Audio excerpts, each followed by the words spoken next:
వికారాబాద్ జిల్లా పరిగి మండలం లక్ష్మీదేవిపల్లి సమీపంలోనే సుగుణ స్టీల్ ఫ్యాక్టరీలో భారీ పేలుడు సంభవించింది. ఫ్యాక్టరీలోనే బట్టి ఒక్కసారిగా పేలడంతో పెద్ద ఎత్తున మంటలు ఎగిసిపడ్డాయి. ప్రమాదం జరిగిన వెంటనే ఫ్యాక్టరీ పరిసరాల్లో దట్టమైన పొగ కమ్ముకోవడంతో స్థానికులు భయాందోళనకు గురయ్యారు. ఈ పేలుడు ధాటికి లోపల పనిచేస్తున్న పలువురు కార్మికులకు తీవ్ర గాయాలైనట్లు సమాచారం అందుతుంది. అయితే ఈ ప్రమాదాన్ని కప్పిపుచ్చుకునేందుకు కంపెనీ యాజమాన్యం తీవ్రంగా ప్రయత్నిస్తుంది.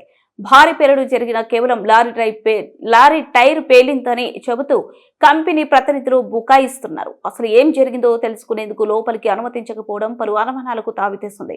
గాయపడిన కార్మికులను రహస్యంగా ఆసుపత్రికి తరలించారా అన్న కోణంలో చర్చ జరుగుతుంది. ఇప్పటికే ఇదే ఫ్యాక్టరీ వద్ద గతంలో గంజాయి విక్రయిస్తున్న ఇతర రాష్ట్రాల కూలీలను ఎక్సైజ్ పోలీసులు పట్టుకున్న ఘటన మరవక ముందే ఇప్పుడు ఈ పేలుడు సంభవించడం కలకలం రేపుతుంది.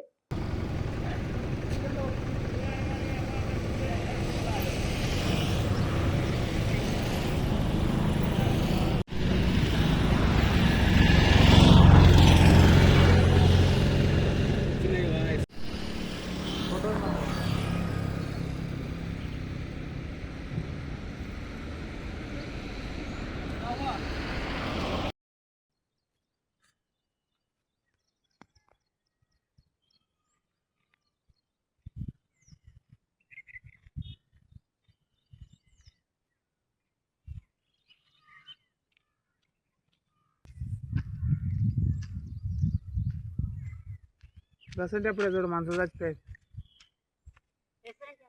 ఎట్లా చెప్పడు